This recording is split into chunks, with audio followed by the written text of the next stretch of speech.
All right, so today we're in for a treat. We have Jerry Kaplan. He is the author of the new book called Generative Artificial Intelligence, What Everyone Needs to Know. It's definitely a book that you should pick up, even if you're familiar with AI, just to give to your friends or your managers. It's really a great way to understand what's happening in generative AI, and with all the qualifications that things are changing so fast. Now, to kind of put Jerry Kaplan in context, he is a grizzled veteran of Silicon Valley, uh, CEO of Go Corporation, which basically pioneered the tablet computing and touch screens. Built one of the first expert systems. And I was telling Jerry, I actually worked for him way back in the .com days at a company called On Sale, which basically was the first internet auction website, preceded eBay, went public and was quite successful until it no longer wasn't, like a lot of .coms. But anyway, so Jerry brings a lot of experience and perspective to all these topics. So with that long-winded introduction, welcome to the Data Exchange Podcast, Jerry. Thank you very much, Ben. I'm delighted to be here. So I love the Q&A format. So the first question, of course, is who came up with the questions? Well, the nice thing about writing a book in the form of an FAQ, if you will, is you get to make up your own questions. So I was able to do that. Nobody gave me the questions. They did suggest a few topics that I should add to the book, and I did that as well.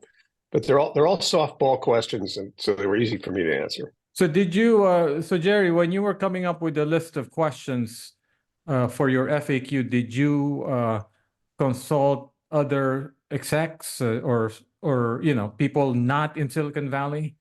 Because we kind of live in a bubble here. Yeah, I understand, but the answer is I basically go around the world quite a bit and speak in different countries, particularly in China, South Korea, Italy, and so I've got a pretty good sense of what their concerns are and what's been going on. Now, most of that, frankly, was pre-pandemic, but I've started to pick up again. So I wouldn't say that it's parochial or local in any sense. But the honest answer to your question is I had a previous volume in the same series called Artificial Intelligence, What Everyone Needs to Know. And there's probably about a 20% overlap with the questions from that volume. So I was able to use that as a starting point. All right. So in developing, so I'm going to actually look ahead to some of the things that you kind of listed in your introduction as how this space may play out. And part of my motivation is then our listeners can kind of prepare for the state of what generative AI might be in the future. So as they're designing and building these systems, they can kind of factor in some of what Jerry thinks might happen. So first of all, continuous learning and updating. So basically, right now, many of these systems are pre-trained, and maybe the training data is outdated. But at some point, people will figure out how to implement continuous model updating and real-time learning to keep the systems current and personalized. So, Jerry, what's the time frame? Well, that's a little bit of a hard question because there are a lot of technical issues involved in it. If it was easy to do, they'd be doing it already. But I would expect within 2 to 3 years, and this is some things I can give some confidence to. This one, don't listen to me. But I would say that 2 to 3 years, I'd expect to see definitely some progress, if not some breakthroughs in that direction.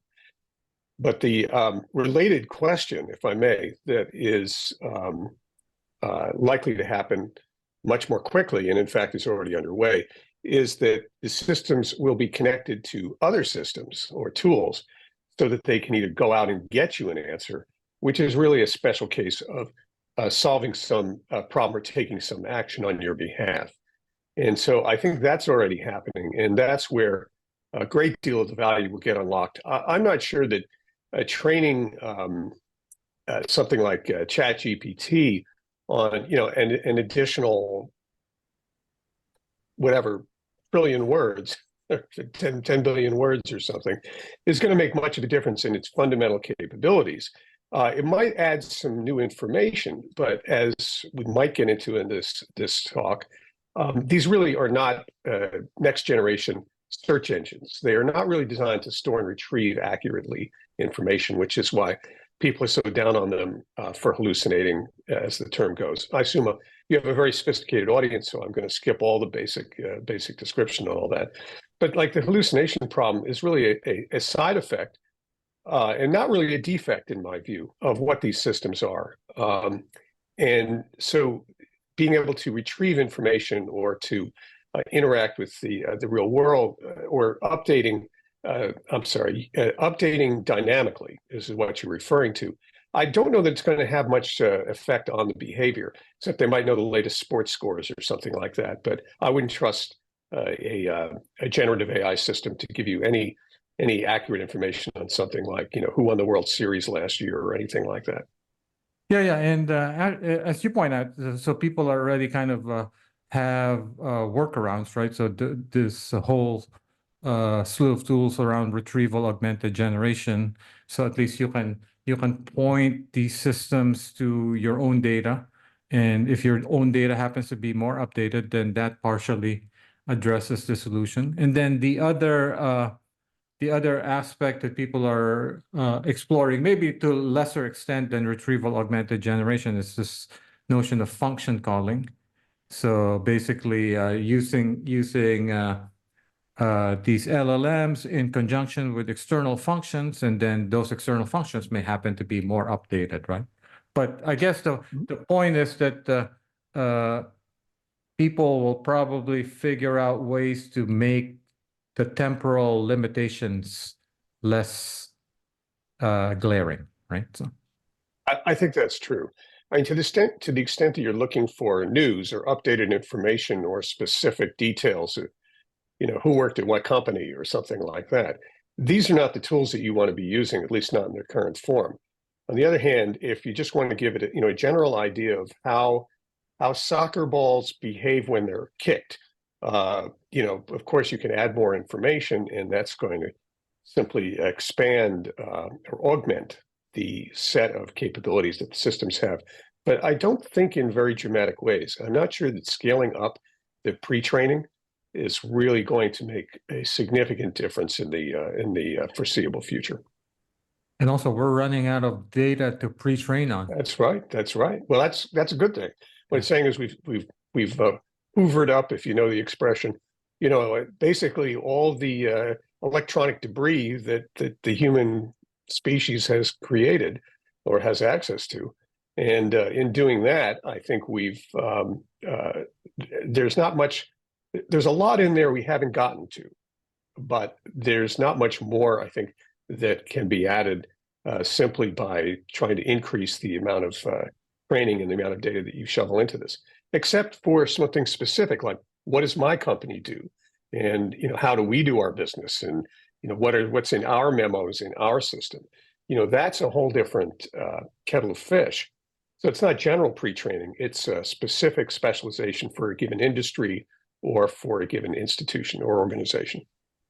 Yeah, and in fact, people in heavily regulated industries are actively doing many of these things. So in healthcare and pharma, for example. So they Absolutely.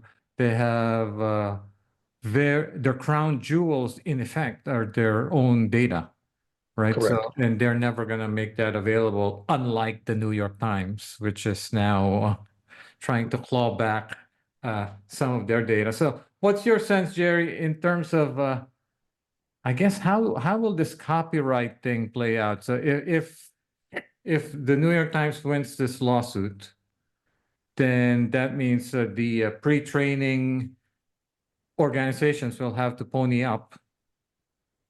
or yeah, so I don't. There's big implications to that lawsuit, right? Or am I missing something? Well, it isn't just that one lawsuit, but yeah, there's a major issue here Yeah. about how these systems should compensate how the people who are building the systems should compensate the people whose information is being used to train them. There's no question about that. The interesting thing is that copyright law wasn't really designed to address this particular issue. And we have a kind of societal decision to make as to whether this is a form of, to use the technical term, fair use. It's certainly fair for, I can sit around and read books all day long and then talk about them and learn from them and use that information. And that's considered fair use.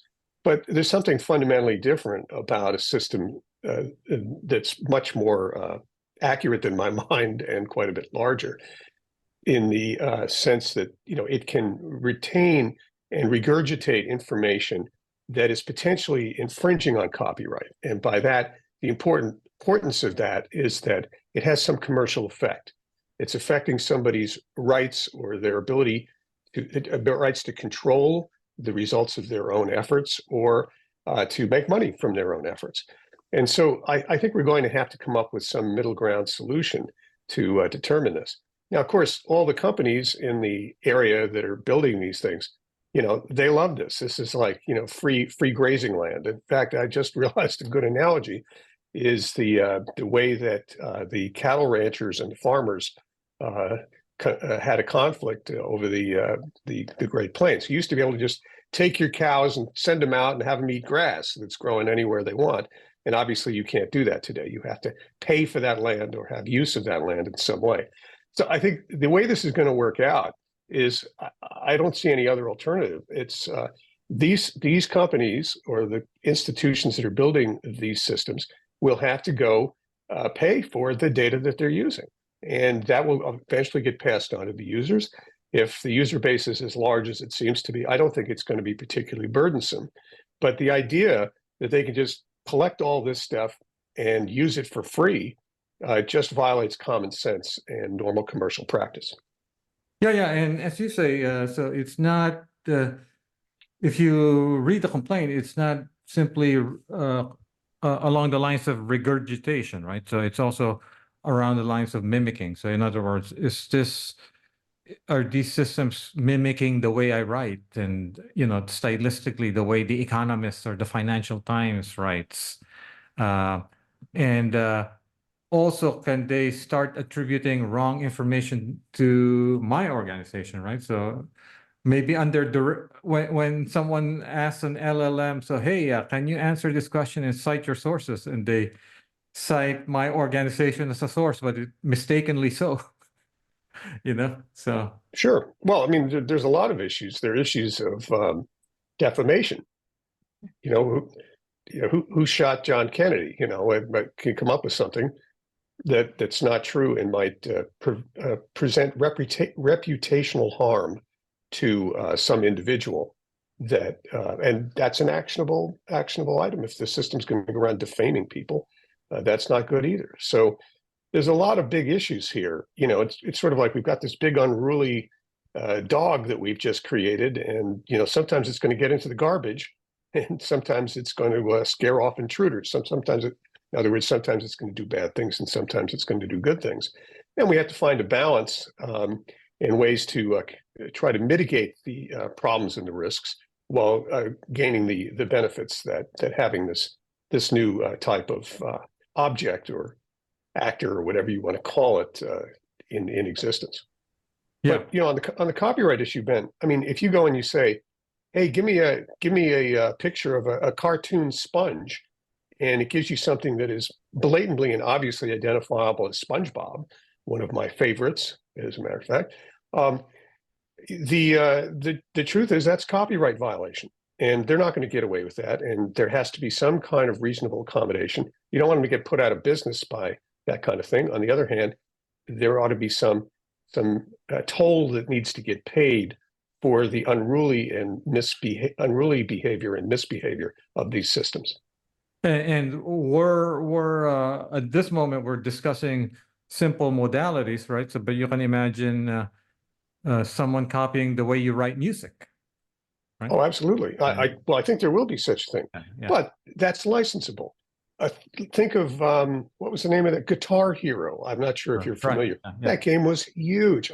It's probably still is. I don't know. I don't have kids that age anymore.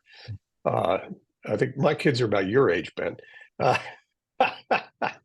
um, but Guitar Hero, they wanted real music, and they wound up having to license from people like Paul McCartney. I know that he licensed a bunch of his music to Guitar Hero. Now, it's beneficial for Paul McCartney. It's beneficial for Guitar Hero. Whoever made that, it was Electronic Arts. I hope I got that right. Maybe it was Blizzard. And but the question is, what kind of arrangements are appropriate? It's not the same as just licensing something to play the music. It's licensing the music for use in this new form. And I think that's definitely going to happen. They're going to have to pay up. There's no reason that a company like OpenAI should be valued at, hundreds of billions of dollars when what they're doing is they're stealing information from other people, repurposing it, repackaging it in a different form, and then reselling it. They should pay the costs that are associated with that. Yeah, they're monetizing it, right? So subscriptions through the API. It's not like it's not a nonprofit, or used to be a nonprofit, but not anymore, right? So well, yeah, that's a whole different subject, probably not worth getting into. Yeah, they're repurposing this stuff, but the question is, how are they damaging the originators of that? And that they're damaging them in two ways. One, they're using things without permission, and that's part of the rights that you have when you create some of these things. And the second is they're damaging the economic prospects for that person. It's like recording a singer. If you sell the recordings and it competes with their albums, you're damaging them, and that's what the entire intellectual property laws are designed to avoid. or it's at another level even. So it's like recording a singer, selling that recording, and then now you have the voice. You can make that voice sing anything. Absolutely. But look, the right answer is, I'll just pick Paul McCartney again. He's older than I am. Yeah. And he's not going to be around that long. And what he should do is set up some kind of arrangement where, yes, you can license the use of his image and his property and his style, and market it as such, but he needs to get a royalty.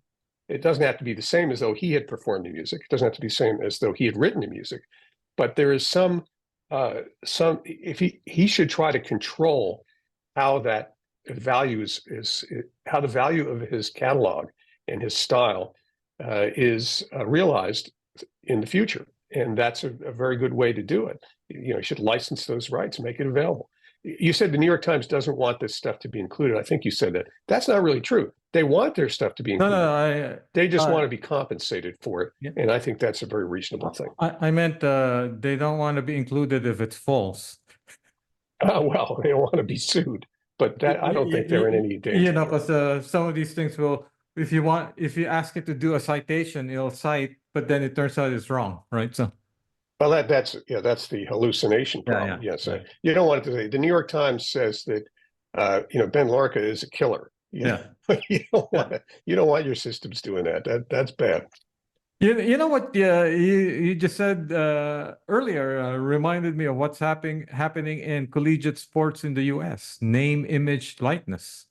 I think that's true. I'm not a big sports fan, but it's right. That is exactly what they need to be able to protect. And same thing's true for actors, that you're going to be able to recreate them in a very realistic way.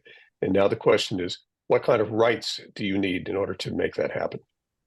All right. So the second thing I wanted to talk about is this notion of taking in real world sensory inputs, right? Because right now, I think the way we think of these systems is, classic text in, text out, right? So large language models. But looking ahead, what you're suggesting is that these systems will actually be a lot more responsive to their surroundings. Yeah, but I think that's an understatement. Right now, all these systems know is the relationships between the words that are the digital tracks we're leaving on an enormous electronic digital plane. And it's calculating all of those correlations. The interesting thing and the important question is, why is that so effective? Now, that's not for this podcast, but the fact that it gets anything right is a bit of a miracle, because it's purely these are purely syntactic systems. On the other hand, it's when you start to hook these things up to sensors and they can get their own data, I don't even want to think about what that's going to mean, because now they're capable of drawing conclusions without having humans as an intermediary interpreter. It's a little bit like the difference between drinking, a mother's milk and being able to go out and forage for food. It's a very different situation. And I think, based on what we're seeing so far, that could be quite a jump and quite remarkable. In a way, these systems become incredibly competent scientists, in the sense that they're finding patterns in the universe or finding patterns in the real world that we may miss and that we don't know, and that we can use to gain insight and control over our own environment. And I think that's going to be a whole different ball of wax. Right now, we're just playing in the kiddie pool, and we're about to jump into the ocean. Yeah. There's like I said, so right now the way most people interact with the systems is through a prompt interface, so text in, text out. But so as these systems become much more hooked up to their environment, and assuming people, the researchers are able to come up with truly multimodal systems that can digest information through different modalities and fuse them together. Yeah, I mean, you can imagine. I mean, I guess they're not quite these systems, but maybe as a manifestation, you can look at something like Waymo in San Francisco, right? So it's digesting information through different modalities, LiDAR, cameras, and so on and so forth, and using that information in real time. So I guess what you're saying is that if these foundation models are somewhat able to digest information from different sources in real time in different modalities, complete game changer in terms of potential applications, right? So Absolutely, both on a micro level, which is the way I think of a car. It senses its immediate local environment, but that's another story about why it was a mistake to put all the sensors on the cars themselves. It forces this kind of locality of information. But the important thing is that's not a real limitation, because you'll be able to take a system and hook it up to cameras and sensors and whatever you want, anywhere, from anywhere. And so being able to analyze video from, let's just say, cameras that are pointed at the environment, that are looking at weather or traffic or whatever it might be, and to draw conclusions that we currently humans can't do, because they can't monitor all that, to find some kind of trends. That's really could be a real game changer for the human race. All of a sudden we can learn things and have early warning systems for problems that we really can't today. And I think this may seem kind of Stone Age-like in that sense. The people look back on this time as the time when people were forced to deal primarily with information that was coming from their local environment, and now you will be able to learn from and deal with information that's coming from a very broad environment as it's being processed and regurgitated or ruminated on by these different types of devices. and there's going to be huge economic incentives for doing that. So, for example, we're both in California. Insurance market is kind of broken. So you can imagine a system where insurers have better idea of what's going to happen as far as fires or what is it called, the atmospheric rivers that we plagued us last year, right? So, or in Florida, or earthquakes in California, right? Yeah. Well, I wouldn't think of it as insurance is what you do after the problem happens and you need to clean up. But the important thing is that same data can be used to No, warn but about. in risk, Right. it allows you to write premiums that make economic sense. Yeah, but it might be that, hey, guess what? We're planning here's a glimpse of the future. My kid's little league is planning a game on Tuesday afternoon, 3 months from now on a particular date. What's the weather going to be? And it might be possible to say, well, it's going to begin raining at that particular spot at 2 p.m. on that day. I mean, we're talking about a great advance in things like weather prediction, health effects, just all kinds of stuff. And I think that'll be really cool. You're going to plan your kid's little league game based upon the weather next June. And you'll know exactly what it's going to be. That's a pretty powerful capability. Now, I don't know if that's going to be possible. I'm just simply trying to show how discontinuous this might be. So the other thing you bring up is the notion of self-inspection. So, right. So plan for systems that have the capacity for self-inspection to analyze how they function. Right. Mhm. So can you drill down on that and kind of explain to our audience who are building these systems what they should be thinking about?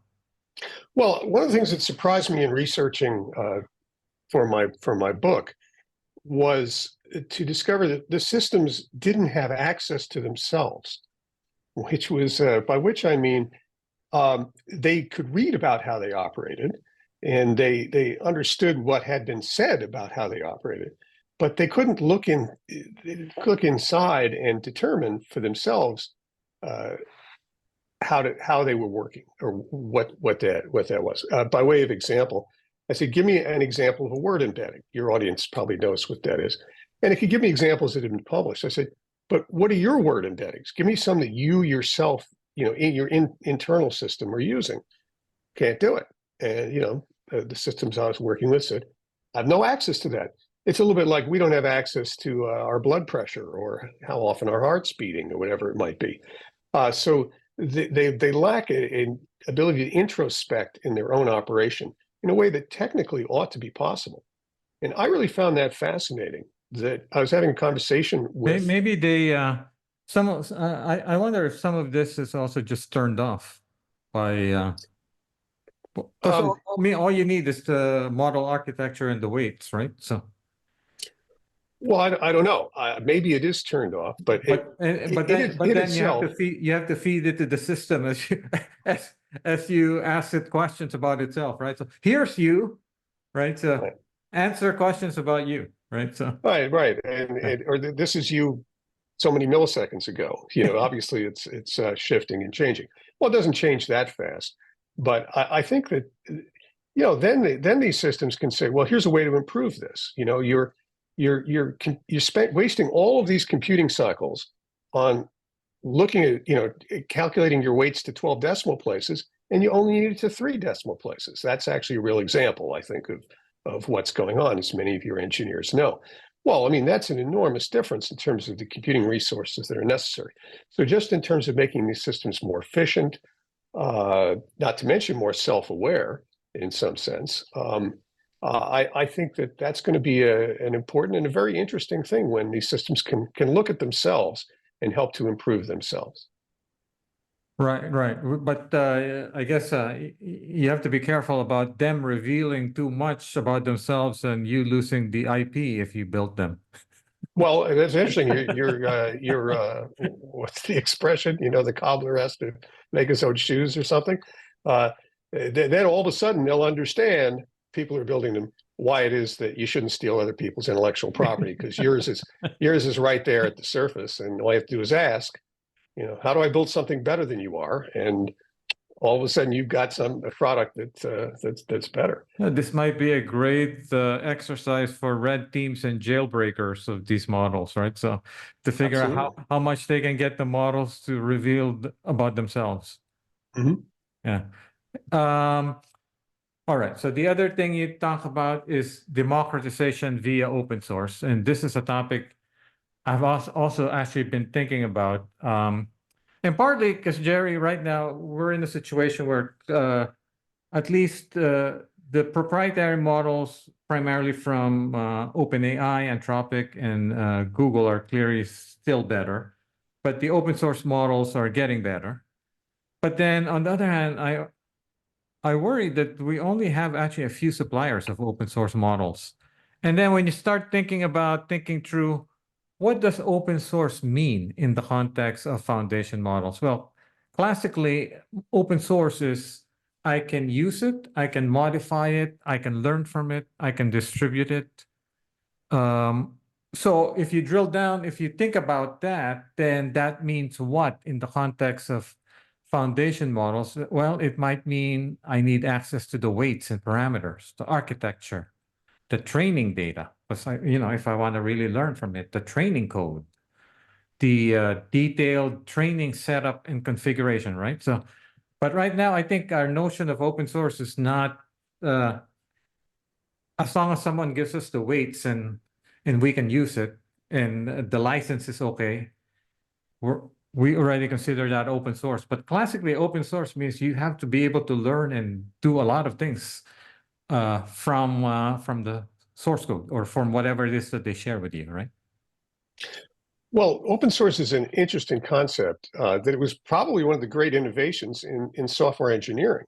That wasn't about how to write the code or how did the code execute, because it's more of a social organization about how people can share, use, contribute to, and most important, Improve and make measure the quality, keep the quality up. The problem, of course, with giving software away that anybody can modify, in principle, one might have expected that you just get all kinds of broken versions and it'd be a free for all. But these models have developed, with things like GitHub and other places that allow a process for the changes and improvements in the system to get vetted and moderated by groups in some very interesting ways. And that's probably one of the greatest innovations in software engineering itself. And so the same thing. Governance, there's different governance structures, but there's enough that work, right? So yeah, exactly. You look at something like Python. There's a whole series of committees, and it's not two people that decide what they're going to do with their language. It's what's going to get added, how it's going to get added. It goes through test periods. It's almost like a government, like a set of a legislative process that these systems go through, and it works incredibly well. So there's no reason I can't see. There's no reason I can see that wouldn't apply to this. There's communities that have the opposite model, which also work, the BFDLs, the benevolent dictators for life, right? So where one person kind of controls has the final say on things. If that person is somewhat reasonable, which has worked out for Linux, then it also works. But I guess going back to my point, Jerry. So in traditionally, our bar for open source is this personal, because in traditional software you share the code for the most part. That's probably enough, right? So, but now you're talking about a foundation model. Okay, so what are you sharing? You share me the weights and the network architecture. Is that enough for me to actually learn? I mean, should I get your training data too? Should you tell me how you actually trained this thing, right? So how many epochs, or so what level of detail should we require before we bless something as, oh, this is really open source, right?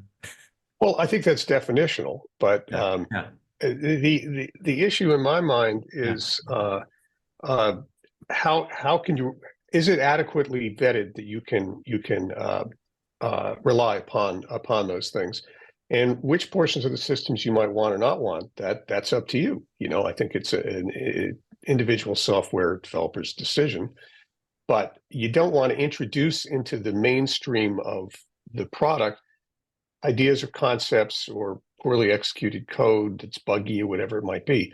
And that's what we have to be careful of. And that seems to be, so what's happening, at least in the open source foundation models, is if the license is right, then people take it and they start either fine tuning it or or yeah, or enhancing it, but the main model is still controlled by the organization that released it. So, for example, Meta or Mistral, right? So it's not like they have a governance structure where suddenly the rest of the world is part of Llama, right? So no, Llama is tightly controlled by Meta, right? So I guess that's true. But I think that what they're doing is they're planting seeds. And as uh, well-developed and well-designed and well thought out extensions or improvements to their system emerge in the wild, those will get incorporated by the governance structure. And even if that's an individual corporation, a nonprofit, or some software body, if you will, that will deal with this. There has to be some kind of vetting process. It's not just a free-for-all. And you're just saying, well, who does that vetting? Is it the originator of the original system, or is it's something else? or I guess at this point, once they release it, so these models have licenses, right? So Mhm. it's not like you can just do whatever you want. I think Meta, I don't know the exact details. I think Llama, you may not even use it for military applications. I'm not exactly sure. There's certain limitations, right? So, and then if you become a big company, you can no longer use it, right? Because uh, like it's not meant for to be taken by one of their competitors like Google or Amazon and used, right? So it's not like that. So you can't fork Llama and you Amazon or Google suddenly go from there. I don't think so. It's my understanding. So there is so the main suppliers still have some control, which is fine. But it goes back to my question. We only have a handful of these suppliers, So and we're hoping that they never change the license, right? So at some point, maybe a future version has a much more restrictive license. We don't know, right? So um, Well, I think that's true, but the way Microsoft used to grow, their attitude was identify good technology, embrace it, uh, encourage it to be put in some kind of low-cost licensing framework or public domain, embrace and then extend it, and then get everybody to use your version, and now you've got customers. So that's an age-old strategy for how to monetize and to avoid competition in these areas. And it wouldn't at all surprise me unless it's explicitly prohibited by these licenses that the same kind of a situation will occur. Now, if an individual just goes ahead and uses it for, let's pick what you said, military applications. I have no idea if what you said was true, by the way. I have not read that yeah, I license. just someone told me this because they ended up using another model, right? Yeah. Because of this issue, right? Well, that's somebody who's being honest and being a good citizen. But a lot of people aren't, and they'll just take and use it in ways that it's not supposed to be used. But that may not have any significant commercial effects. If you've got a company you can sue with deep pockets that has appropriated your code, which happens regularly and inadvertently to some degree at all of the major software development organizations. Somebody steals some code and sticks it in one of their engineers, and now gotcha. They're on the hook for copyright infringement or theft of intellectual property, whatever it might be. So I think there's already good systems in place to deal with the issues that you're talking about. And I'm not really concerned that these will get worked out. It's a little bit of inside baseball for people who are software engineers or involved in the commercial environment. I don't know that it's going to have any substantial impact on the general public. Or there might actually yeah, it's hard to say. I mean, there might come a time when there will be much more of a common foundation model that people can use that's just out there in the open. Mhm. But then, yeah, I guess the question is how much better will be some of these commercial models, because right now they're still a little better, right? So right now, I mean, I use mainly Llama, but I always try any new idea I try first on GPT-4, because if I can't get it to work there, then chances of making it work in Llama is probably not that great, right? So uh, with that reasoning, that means that the open source models have to be at least somewhat close or fine-tunably close to the commercial models for Sure. people to really get excited about them, right? So, Well, this is a very typical commercial situation. If you want something that's reliable and good, you got to pay for it. And if you're willing to get away with something that doesn't work so well, you can get it for cheap or for free. That's what Oracle was a great example of that with respect to relational database or systems. just possible, right? So I mean, so right now, the notion of what's possible, you kind of benchmark it. Okay, so if I can't do it on GPT-4, it's probably not possible in the open source using the open source model. That's kind Yeah, of I yeah, think that that's a reasonable thing to say. yeah, But look, the applications of these, if we're going to build a system that does medical diagnosis, it doesn't need to understand in detail all the works of Shakespeare. yeah. So you don't really need the whole ball of wax.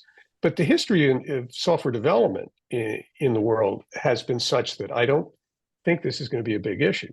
I mean, how much of the actual software market for tools and systems does Microsoft control? I don't know the answer, but it's probably very, very high. And I don't see people running around, complaining that, oh my God, Microsoft's controlling the C compiler. It's the truth is that we work with these organizations because they add value. They're providing quality and vetting on these things. They may also, unfortunately, due to antitrust considerations, they may retard the development of the market. But this is all well-developed economic system, and I don't see why it's not going to apply just as well to these new forms of software as it is to the old forms. Yeah, the only question in my mind is the bar is a little higher. So in terms of, okay, so if I wanna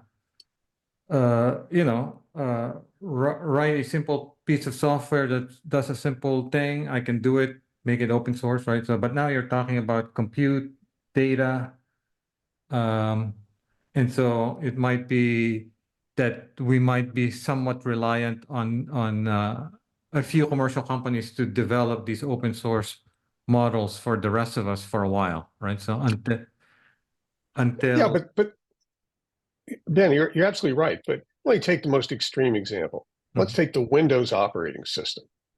You can say, my God, it's a controlled and closed system, but it's not really true. You can write any application you want. It gives you all kinds of tools. There's APIs. You gain portability. You gain commonality of user interface. You're getting on the gravy train when you develop something for Windows. Nobody goes ahead and writes their own operating system because there's something that you can't do in Windows, and they really want to be able to do it on their own computer. That's just not a practical thing to do. So there's real benefits to having that kind of commonality. yeah, no, And I agree, but it's right now the commonality is either commercial or open source produced by a few commercial companies that may change the license. true, but If you Ben, can guarantee to me, Jerry, that they will never change the license, then no, of course they can do that, but yeah, you can count on them doing what's in their economic interest. So yeah, I don't know that you really need. What if Microsoft just says, by the way, with Windows, you can no longer use it for X, Y, or Z. You can't use it for word processing anymore. It's against the license. They're not going to make that kind of idiotic decision. And I think the same thing's true here. But bear in mind, we're only about what 2 years into this, a year or two. There's plenty of time. This is going to work out over the next decade.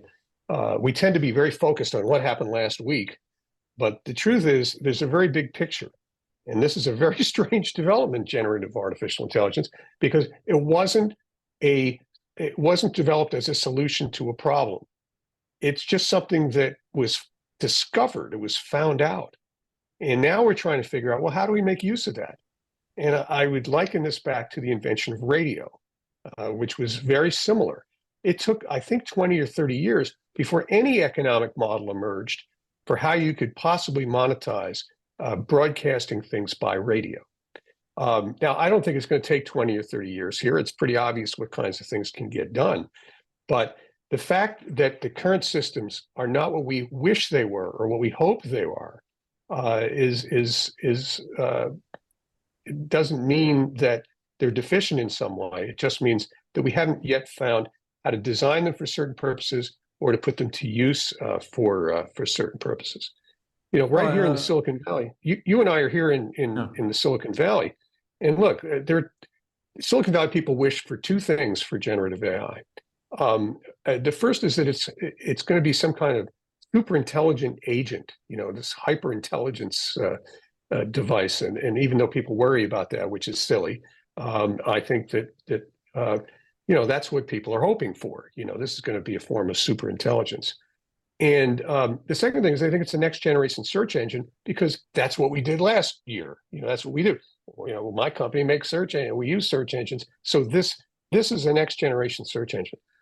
Both of those things do not fit well with the actual characteristics of this technology.